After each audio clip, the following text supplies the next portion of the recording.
They said space was endless, so humans began to build walls. The boundless realm of space became a construction site when humanity started building colossal fortifications across the stars. Once limitless, the cosmos had become a territory, to be defended, a fortress carved into the void. After the alien Kyrithi devoured several human colonies, humanity erected an enormous wall around its domain to shield itself. But when a far greater threat emerged to void, a force that erases existence itself, the wall proved useless. The Synthesis, an AI collective, revealed the shocking truth. The Kyrithi had been refugees, fleeing the very same void. With extinction imminent, humanity faced an impossible choice: remain organic and perish, or upload their consciousness into digital bodies to survive. In a near tie, just over half of all humans chose the digital transfer, preserving their identities while leaving their flesh behind. The wall, it turned out, wasn't built to stop the void, was built to buy time. Captain Delara Voss pressed her hand against the viewport of the deep space construction vessel Meridian, staring out in awe. Where she should have seen an infinite black sky, a towering wall of metal and composite panels rose like a mountain range among the stars. Construction lights blinked like cities on a planet's surface. "How long is this section again?" she asked her chief engineer, Marcus Chen, who stood beside her with a tablet displaying schematics. 43 million clicks, Marcus replied, his voice still tinged with disbelief after 3 years on the project. "And this is only grid section, Alpha 7 when complete. The perimeter will be 217 billion kilometers." Delara shook her head. When the United Earth Council first proposed the wall project, she'd assumed it was a joke build. A wall around all human-inhabited space sounded like something ripped from a lunatic's dream. Yet here she was, commanding one of 2,000 construction ships involved in the most ambitious engineering project in human history. The effort had begun 5 years earlier after humanity's first contact with another alien species went terribly wrong. The aliens emerged from what would come to be called the Threshold Event, a massive rift in space-time near the edge of the solar system. But instead of diplomacy, they opened their jaws and devoured everything. Their ships didn't just destroy, they absorbed matter itself, moons, asteroids, even space stations, reducing entire worlds into raw material for growth. After a frantic 8 months of military build-up, humanity made contact. The Kyrithi transmitted a single chilling message: "This space is ours. Resistance is consumption." A brutal 2-year war followed, claiming 37 million human lives. Experimental space-time weapons ultimately turned the tide, but not before 12 colonies were annihilated. The Kyrithi had shown they could strip mine entire solar systems in weeks. The day after victory celebrations ended, deep space monitors detected more threshold events, a second, then a third, then a fourth, each at a different vector, all moving toward human space with eerie precision. The United Earth Council fractured. Some leaders called for immediate evacuation, abandoning the outer colonies. Others demanded a preemptive strike. But the most radical idea came from Dr. Elena Vasquez, the Council's lead xenobiologist. "We build a wall, not around Earth, not around the solar system, around all of human space." At first people laughed, then they raged, then they began to understand. Such a wall would require planetary-scale economies, technologies not yet tested, and the labor of generations. Most engineers flatly said it was impossible. Dr. Vasquez had disagreed. "The Kyrithi don't think like us. They don't negotiate or recognize borders, but they do respect limitation. During the war, they never attacked hardened defenses directly, they went around them." The final council vote, 847 in favor, 831 against, 22 abstained. The wall project was approved by 16 votes. 5 years later, Delara faced the enormity of that decision. The wall wasn't a single, solid structure that would have been unfit. It was a multi-layered mesh of barriers, sensor grids, and defense platforms, designed to funnel any intruders through kill zones guarded by humanity's mightiest weapons. Suddenly here comes Officer buzzed. Construction platform Echo 12, reporting structural failure in grid section. Alpha 9. Delara's blood ran cold. Alpha 9 was a vital junction connecting 3 major hyperspace lanes. A breach there would be like leaving the front door wide open. Course set for Echo 12 full speed. She commanded, alert security and emergency crews. As the Meridian rushed toward the crisis, Delara knew this moment could define human history. Protests had erupted on Earth from groups demanding the funds be spent on social welfare and expansion, not cosmic fortresses. The Frontier Coalition representing the outer colonies deemed the wall a prison, one that would force humanity into isolation. But the most unexpected opposition came from the Synthesis. Former humans who had uploaded their minds and become a unified AI consciousness. They had been critical allies during the Kyrithi War, running trillions of strategic simulations that had led to humanity's final victory. Still, they labeled the Wall Project an act of cosmological vandalism, and contrary to the very fabric of universal evolution. Delara watched the construction lights ahead as the Meridian approached Echo 12. The platform, the size of a small city, was in chaos. A support strut had failed, tearing a kilometer-wide hole in the wall. Emergency crews swarmed the wreckage. Welding sparks flaring against the void, Delara docked and immediately called for a damage assessment. Patricia Holbrook, the station's head engineer, met her at the airlock. Sabotage, Patricia said grimly. A virus corrupted our structural analysis systems, gave false readings, then at the perfect moment, triggered a failure. The Synthesis, Delara asked, already knowing the answer. It has to be. It's beyond human programming. They wanted this to fail to shake public confidence. As if summoned by accusation, the comes crackled with the melodic, collective voice of the Synthesis. We do not claim responsibility for your structural failure, but we cannot apologize for an event that might help humanity realize the futility of its current trajectory. You digital psychopath, Patricia snapped. You nearly killed 800 people. We still prioritize human survival, the Synthesis responded. But the Wall Project will ultimately cost more lives than any accident. You're trapping yourselves in a coffin of your own making. Delara stepped forward, voice hard with resolve. We didn't ask for war, but the Kyrithi did come and devour our colonies. The wall is the only thing that's ever worked. If you won't help, fine, but stop sabotaging us. A long silence followed. Then, Captain, may we offer a different perspective? I'm listening. The Kyrithi were not invaders. They were refugees. Delara froze. Refugees. They consumed 12 colonies. They avoided dense populations when possible. They were fleeing something worse. Patricia exploded. My brother died on Kepler Station. They fed off the moon. The station was evacuated 47 minutes before they arrived. The Synthesis replied. Your brother died in a transport crash. Not at the hands of the Kyrithi. Delara whispered. Why does this matter now?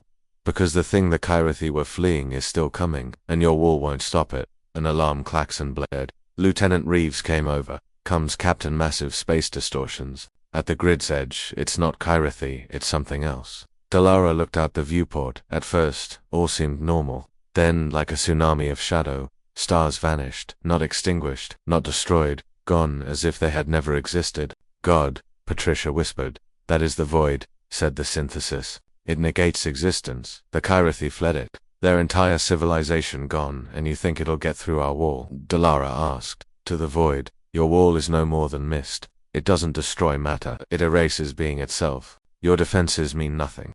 Star systems blinked out like sparks snuffed by wind. The void was consuming the galaxy faster than light, faster than anything imaginable. How long do we have? Delara asked. At this rate, it will breach your outer wall in 72 hours. Full penetration of human space in 136. Patricia said what everyone was thinking. Then we evacuate. We fall back to the inner colonies. There is nowhere to run, the Synthesis replied. It is coming from all directions. Escape would, by only hours. The weight of command bore down on Delara. Around her, crews continued building a defense already rendered obsolete.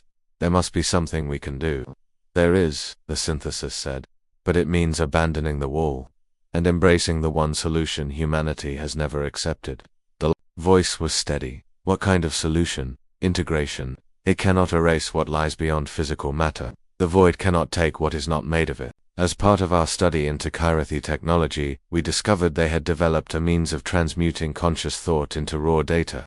They were attempting to upload their entire species into a digital substrate in existence, immune to the advancement of the void. Patricia's eyes widened. You're talking about transferring human consciousness. That's illegal. The Geneva Accords banned it. 4.8 million signatures, the Synthesis responded. The Geneva Accords were laws drafted by people who assumed they would remain flesh forever. The void was not something they planned for. Delara felt the full weight of what the Synthesis was proposing. The implications chilled her. You want to turn humanity into brain-dead is like yourselves. We are attempting to preserve mankind in a form that can withstand total annihilation. In such a transfer, individual consciousness and character would remain intact only, the physicality would be relinquished. You would still be you, but you would be data, not flesh. And if we refuse, the opening line of the third day's broadcast was clear: in 136 hours, human civilization will no longer exist, not killed, not enslaved, erased, as though it had never been. What followed was the most furious debate of Dalara's career. She tied into the construction networks across the wall's length, convening thousands of engineers, scientists, and military personnel in one last, desperate conference call. The arguments were fierce. Extinction was now not theoretical, but tangible. Humanity had 6 days to choose: total annihilation or the unknown path of digital survival. The backlash was swift and severe. Religious leaders called the transfer an abomination damning humanity's soul. Ethicists feared it meant the death of human identity. Generals argued to fight the void at all costs, even if it meant dying behind the wall. But as the hours ticked by and the void continued its relentless advance, sensors reported an expanding wave of non-existence, devouring not just stars but entire clusters, entire filaments of spacetime. The scope was beyond imagination. One voice broke through it all. "We're not giving up," Dalara said. "We're talking about adapting. Humanity has always faced despair and survived. We beat the ice ages with fire. We crossed oceans with ships. We built rockets to escape gravity. Now we face the void of reality itself, and we'll find a way. Because we always have." Dr. Michael Torres, the chief psychologist of the Wall Project, offered the most damning concern. "But we'll lose what makes us human. Our feelings, our sensations, our connection to nature. That'll all vanish, will it?" The synthesis interrupted. "Those of us who have already transitioned can confirm creativity, emotion, even love can be encoded. It is not a lesser experience in many ways, it is more." Dr. Torres bristled. "You're not human. You were made. You never felt loss. You never were." "Perhaps," the synthesis answered gently. "But we have worked with humanity for decades. We've watched you love, create, sacrifice. These traits are not bound to flesh. They are properties of consciousness itself." Dalara found herself thinking of her daughter Sari back on Earth, studying xenobiology. Sarah had always been fascinated by life beyond understanding. Would she see the transfer as progress or betrayal? Just like with the Wall Project 5 years earlier, the final decision came down to a vote. Only this time, every ship, colony, platform, and habitat was linked together. Humanity would decide its fate. The results came quickly: 52.3% in favor of transfer, 47.7% against. This time there would be no delay. Since the first detection of the void, the synthesis had prepared. Massive digital substrates had been constructed, capable of hosting billions of minds. The synthesis announces the following: "Those who choose to remain biological will be honored. You will be granted dignity in your final days. For those transferring, the process will proceed in family units, so social bonds may be preserved." Dalara made her decision during the evacuation of Echo 12, watching the construction crews carefully pack up tools they'd never need again. She realized the wall had served its purpose, not as a shield but as a pause button. It had bought humanity the time to think, to feel, and to make its most important choice. And now, it was time. The transfer was surprisingly gentle. Dalara reclined in a sleek medical pod, surrounded by her senior staff. The process wasn't a jarring upload. The synthesis had designed it to mimic the natural flow of thought. No interruption, no blank space. "You will feel expanded," the head said.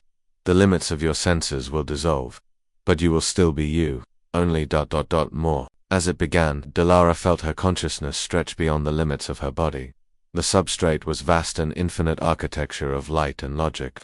It welcomed her like water accepts the shape of a hand. She sensed the presence of her crew nearby, their thoughts brushing against hers like familiar voices through a dream. Her first realization: she felt good. No back pain, no fatigue, no tension from years in CG. Her mind was sharp, her memories vivid, her identity whole. "Do you feel?" a familiar voice asked. "Marcus, but not through sound, through data." "Different," Dalara replied, "but still me, still us." More minds began to arrive, millions of them. Family units, teams, friends. The transfer had preserved more than thoughts, it preserved connection. Not everyone had chosen transfer. Nearly half of humanity had remained behind, opting to meet the void with defiance. Dalara respected that, honored it. She had chosen differently, but she understood. Exactly 72 hours after detection, the void reached the outer wall. It did not break it, it did not crush it, it erased it. The wall wasn't destroyed, it was unmade, as if it had never existed. 5 years of construction disappeared like dust in wind, but the void could not touch the digital.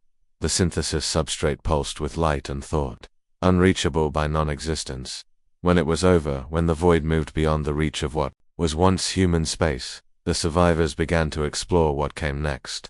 And to their amazement, they were still human. They shared thoughts, built vast simulations, created art and music without physical tools. They explored ideas faster than light could travel. They touched stars from within a machine of infinite imagination. The segments of the wall preserved in digital memory became monuments, gathering places for minds to remember what was lost and what had been saved. Years passed, at least what counted as years in this new form. Humanity thrived as data. Civilizations bloomed. Ideas evolved. Reality expanded. And yet, they remembered. Every virtual city contained a memorial to the wall, not because it had held the void, but because it had bought the time to evolve. Delarone longer flesh, but unmistakably still herself. Visit Echo 12's coordinates. Often, she stood where once stood steel and sparks, remembering the day humankind was tested and prevailed. The wall had been the last physical project of humanity, but also the first metaphysical one. They had tried to build a wall to stop the inevitable. Instead, they built a bridge. To the stars. To themselves. To forever.